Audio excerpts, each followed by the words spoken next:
കേന്ദ്ര ആഭ്യന്തരമന്ത്രി അമിത്ഷാ ഒരു വമ്പൻ പ്രസ്താവന നടത്തിയിരിക്കുകയാണ്. 2034 ഒളിമ്പിക്സിന് അഹമ്മദാബാദ് വേദിയാകും എന്നാണ് അമിത്ഷായുടെ പ്രസ്താവന. ഇക്കഴിഞ്ഞ ഒക്ടോബറിൽ പ്രധാനമന്ത്രി നരേന്ദ്രമോദിയും സമാനമായ ഒരു നിലപാട് സ്വീകരിച്ചിരുന്നു. അപ്പോൾ ഏതാണ്ട് ഒരു കാര്യം ഉറപ്പായിരിക്കുന്നു, 2034 ഒളിമ്പിക്സ് ഇന്ത്യയിൽ പ്രത്യേകിച്ച് ഗുജറാത്തിലെ അഹമ്മദാബാദിൽ വെച്ച് നടത്താൻ കേന്ദ്രം അതിൻ്റെ പരമാവധി ശ്രമങ്ങൾ നടത്തും എന്നത് ഏതാണ്ട് ഉറപ്പായി കഴിഞ്ഞു. എന്നാൽ ഈ അവസരത്തിൽ രണ്ടു പ്രശ്നങ്ങൾ, ഈ ഒളിമ്പിക്സിന്റെ നടത്തിപ്പിനെ ബാധിക്കാൻ സാധ്യതയുള്ള രണ്ട് പ്രധാന പ്രശ്നങ്ങൾ ഉയർന്നു വരുന്നുണ്ട്. അതിലൊന്നാമത്തത് ബീഫ് തന്നെയാണ്. നമുക്കറിയാം, നമ്മുടെ നാട്ടിൽ ഇപ്പോൾ ബീഫ് എന്ന് കേൾക്കുമ്പോൾ തന്നെ ആളുകൾക്കൊരു ഭയമാണ്. അത് സൃഷ്ടിച്ചെടുത്തത് ഈ നാട്ടിലെ സംഘപരിവാറാണ്. ഇപ്പോൾ ഗുജറാത്ത് പോലെയുള്ള സംസ്ഥാനങ്ങൾ, ഇപ്പോൾ അഹമ്മദാബാദ് ഒളിമ്പിക്സിന് വേദിയാകുമെന്നാണ് അമിത്ഷാ പറഞ്ഞിരിക്കുന്നത്. ഈ അഹമ്മദാബാദ് ഇരിക്കുന്ന ഗുജറാത്തിൽ ബീഫ് ഒരു നിരോധിത ഉൽപ്പന്നമാണ്. അത് കൈവശം വയ്ക്കുന്നതോ കഴിക്കുന്നതോ ഗുരുതരമായ കുറ്റകൃത്യമായാണ് കണക്കാക്കപ്പെടുന്നത്. അപ്പോൾ അങ്ങനെ ഒരു സ്ഥലത്ത് എങ്ങനെ ലോകത്തിന്റെ പല ഭാഗത്തു നിന്നുള്ള കായിക താരങ്ങൾക്ക് വന്ന് പങ്കെടുക്കാൻ സാധിക്കും? കാരണം ലോകത്തെ പല കായിക താരങ്ങളുടെയും ഡയറ്റിന്റെ ഭാഗമാണ് ബീഫ്. ഇപ്പോൾ ഉദാഹരണത്തിന് 2008 ചരിത്രം എടുത്ത് പരിശോധിക്കുകയാണെങ്കിൽ 2008 ചൈനയിൽ വെച്ച് ഒളിമ്പിക്സ് നടന്നപ്പോൾ അമേരിക്കൻ സംഘം അവർക്ക് വേണ്ട ബീഫ് മുഴുവനും കൃത്യമായി അവിടെ നിന്ന്, അമേരിക്കയിൽ നിന്ന് തന്നെ ചൈനയിലേക്ക് ഇമ്പോർട്ട് ചെയ്ത് കൊണ്ടുപോവുകയാണ് ചെയ്തത്. ഇപ്പോൾ ഗുജറാത്തിലേക്ക് ഇത്തരത്തിൽ മറ്റ് വിദേശ രാജ്യങ്ങളിൽ നിന്നുള്ള കളിക്കാർക്ക് അവർക്ക് വേണ്ട ബീഫ് കൊണ്ടുവരാൻ സാധിക്കുമോ എന്നൊരു ചോദ്യം ഉയരുന്നുണ്ട്. അങ്ങനെ കൊണ്ടുവന്നാൽ അത് ഭക്ഷണമാക്കിയാൽ അത് നിയമവിരുദ്ധമാണ്. ഗുജറാത്തിലെ നിയമപ്രകാരം അത് നിയമവിരുദ്ധമാണ്.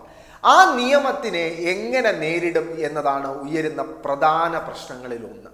ഇനി രണ്ടാമത്തെ പ്രശ്നം, അത് ചേരികളെ കുറിച്ചാണ്. നമ്മൾ ഒന്ന് പിറകോട്ട് സഞ്ചരിക്കുകയാണെങ്കിൽ, ഡൊണാൾഡ് ട്രംപ് അമേരിക്കൻ പ്രസിഡന്റ് ആയിരിക്കെ ഒരു ഗുജറാത്ത് സന്ദർശനം നടത്തിയിരുന്നു. അന്ന് എയർപോർട്ട് മുതൽ ഡൊണാൾഡ് ട്രംപ് താമസിക്കുന്ന ഇടം വരെയുള്ള റോഡിന്റെ ഇരുവശങ്ങളിലെയും ചേരികൾ മതിൽ കെട്ടി മറച്ച ചരിത്രമുള്ള സർക്കാരാണ് ഗുജറാത്തിലെ BJP സർക്കാർ.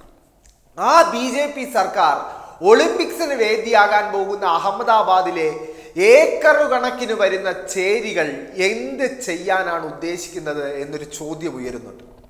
കാരണം ഈ ചേരികൾ G20 ഉച്ചകോടിയുടെ വേദിയിലും വലിയ പ്രശ്നം ഉണ്ടാക്കിയിരുന്നു. പ്രത്യേകിച്ച് ഡൽഹിയിലെ ചേരികൾ. G20 ഉച്ചകോടി നടക്കവേളയിൽ ഡൽഹിയിലെ ചേരികൾക്കു ചുറ്റും, അല്ലെങ്കിൽ അതിനെ മറച്ചുകൊണ്ട് പച്ച തുണി കെട്ടിയ ചരിത്രമുള്ള ഒരു നരേന്ദ്രമോദി സർക്കാരിന് എങ്ങനെയാണ് ഈ ചേരികളെ ഒളിമ്പിക്സ് കാണാനെത്തുന്നവരുടെയും ഒളിമ്പിക്സിലെ പാർട്ടിസിപ്പൻസ് ആയിട്ടുള്ളവരുടെയും കൺമുന്നിൽ നിന്ന് മറയ്ക്കാൻ സാധിക്കുക എന്നൊരു ചോദ്യം വരുന്നുണ്ട്.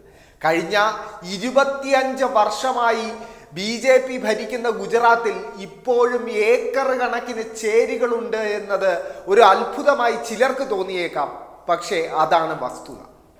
ഗുജറാത്തിലെ ഒരു മന്ത്രി തന്നെ ഏതാനും മാസങ്ങൾക്ക് മുമ്പ് നിയമസഭയിൽ പറഞ്ഞത് പ്രകാരം ഗുജറാത്തിൽ 3-ൽ 1 അതിദരിദ്രരാണ്. അവിടെ ദാരിദ്ര്യം വർദ്ധിച്ചുകൊണ്ടിരിക്കുകയാണ്. ഇങ്ങനെ ഒരു വേദി എങ്ങനെ ഒളിമ്പിക്സിന് ചേരുമെന്നൊരു ചോദ്യം ചിലർ ഉയർത്തുന്നുണ്ട്. എന്തായാലും ഇതിനെല്ലാം മറികടന്ന് ഒളിമ്പിക്സ് സാധ്യമാക്കാൻ ഇന്ത്യൻ സർക്കാരിന് കഴിയട്ടെ. പക്ഷെ അപ്പോഴും ബീഫും ചേരിയും വലിയ പ്രശ്നങ്ങളായി തന്നെ ഉയർന്നു വരാൻ സാധ്യതയുണ്ട്. കാരണം ബീഫ് ഗുജറാത്തിൽ നിരോധിതമാണ്, ചേരികൾ ഗുജറാത്തിൽ വ്യാപകമാണ്. ഇത് രണ്ടും മാറ്റി നിർത്തിക്കൊണ്ട്, ഇത് രണ്ടും പരിഹരിച്ചുകൊണ്ട് ഒരു ഒളിമ്പിക്സ് നടത്താൻ എങ്ങനെ മോദി സർക്കാരിനും BJPക്കും ഗുജറാത്ത് സർക്കാരിനും സാധിക്കുമെന്നത് കണ്ടറിയേണ്ടിയിരിക്കുന്നു.